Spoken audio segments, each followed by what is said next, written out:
အားလုံးမင်္ဂလာပါကျွန်တော်တို့ဘေးလက္ခဏာဟောတဲ့ဦးကျော်ဆိုလင်းပဲဖြစ်ပါတယ်ကျွန်တော်ယခုဖော်ပြမယ့်အကြောင်းအရာကတော့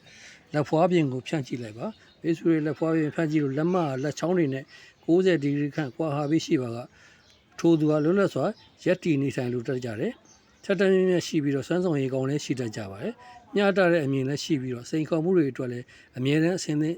ပြင်ဆင်ထားတဲ့သူမျိုးလည်းဖြစ်ပါတယ်နော်လက်မတောင်းကျတဲ့သူတွေကိုနောက်တိုင်းလက္ခဏာ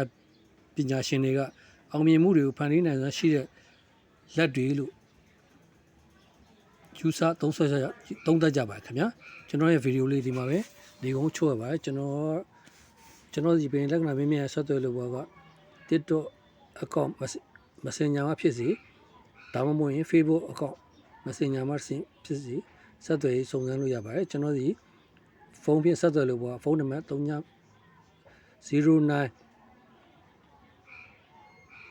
7574 16738မြန်မာလို399504 1603တို့ဆက်သွယ်ကဝေလက္ခဏာမင်းများစုံစမ်းလို့ရပါတယ်ခင်ဗျာကိုနေသားမိတ်ဆွေများအားလုံးကိုညွှန်လို့ရဆန္ဒလုံးလုံးပြည့်စုံကြပါစေကိုစိတ်နေပြကျမ်းမာချမ်းသာရှိကြပါစေခင်ဗျာကျွန်တော်ရဲ့ဗီဒီယိုလေးကိုဒီမှာပဲအဆုံးသတ်ပါခင်ဗျာနောက်တဲ့ဗီဒီယိုများမှာပြန်လည်ဆုံတွေ့ကြပါမယ်ခင်ဗျာ